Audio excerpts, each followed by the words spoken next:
You're watching News at Prime. Let's bring you this now. Civil society movement Not In My Name International is accusing management at the Prinshof School for the Blind of dragging its feet in addressing sexual harassment claims against a teacher. The organization held a protest outside the school today, and it has given the school principal 14 days to properly address the allegations and provide feedback.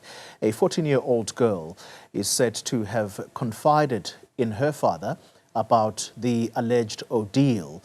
Let's get some reaction now, and we speak to the organization's Boitumelo Thage. She joins us from Pretoria this evening. Boitumelo, good evening to you. Thank you very much for your time. Firstly, why do you think it had to take you as an organization protesting outside the school for the father of this young girl to at least get the sense that something finally is going to get done? Thank you so much, Goli, for having us and giving us this platform as an organization. I am the national organizer of Not In My Name, and I think the father is very relieved.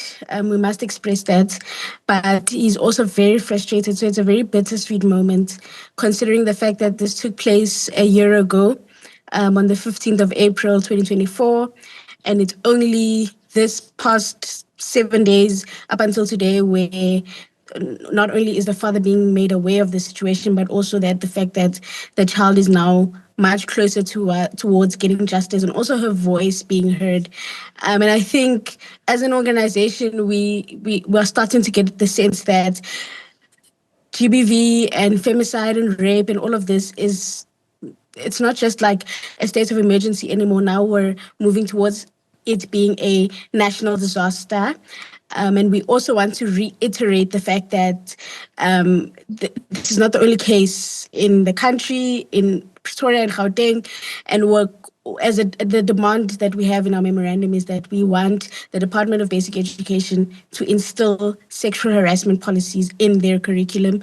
In their schooling systems. All the schools, whether it's private or government, we're realizing that the schools have a gap in terms of sexual harassment and sexual assault of minors, especially. Yeah, I listened to the father being interviewed on this station early this morning, and he painted a picture of a school principal that was rather intransigent as opposed to being interested in actually helping here. Why did it have to come to a criminal case being opened and the principal being given a 14-day ultimatum to basically investigate this matter? What other steps are likely to be taken against the school? Look, currently it's an internal investigation by the school, but we're also noting that the police, the SAPS, there's a criminal investigation as well.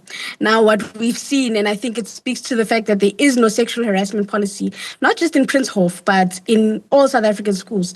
We need the principal to take accountability, and we haven't seen that on her part. And we also need to realize the fact that there was no sympathy towards the mother, the victim, which is a minor, by the way, is a 14-year-old young girl child. And we also want to take into account the fact that this is a special school.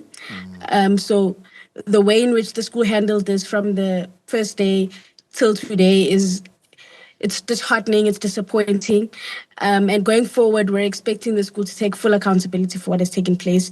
We want the perpetrator, which is a music teacher, to face the full might of the law and to take full responsibility for what has happened. Yeah. But we're also saying we want to prioritize the safety of the young girl, the victim, and we want to ensure that as an organization, we support her and her family, her mother in particular, who is raising a young girl child in a country where this has become a norm, you know? Yeah. Two quick things, Boitumelo, before we end the conversation. The mother and father of the 14-year-old, they're no longer together, and so they live apart. I think you are now coming to paint a fuller picture to what I listened to in the morning. So are you saying that the mother, when she raised this issue with the principal, she possibly was fobbed off by the principal, who then, when the father confronts her about this situation, she then asks the question, why now? The behavior of this principal really sounds as if it was of a person who really couldn't care. And I doubt we want any person like that handling children.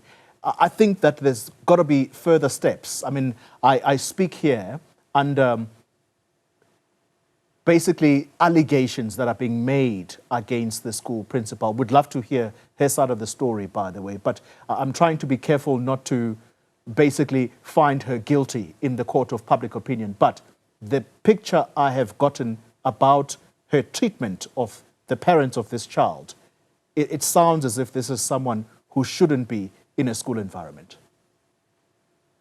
No, very true, Koli. And I think I was very disappointed, not only in the principal, by the way, but also I spoke to the MEC of Education earlier today, and the reason I'm raising it is because it's bigger than the school now, because it's now at a national level. But when we did speak to the MEC of Education, the principal, the district, the circuit managers, and all of these people, all of them are saying, why is the father only coming now? And I don't think that's, number one, the correct question to ask. But number two, it's also a realization to say there's a mother who is raising a girl child in what you would want to say is the rape capital of the world, South Africa, where women and children are killed every 3 hours. And whether or not she came now or in 5 years or in 10 years, the fact of the matter is there is a 14-year-old girl who was sexually assaulted by a teacher in a space where she must have been or should have been protected by a person who should have protected her. So I think from what we've seen today, especially the principal, the management of the school, and even the district directors, they were very dismissive in the beginning, up until a point where we were able to then see them. And I think it was an hour, close to 2 hour long meeting with all of the stakeholders involved. But I think our disheartenment and our disappointment comes from the fact that it had to take us almost pushing them to that level. Yeah. And we would have wanted them to have acted a year ago when the issue was first raised by the mother.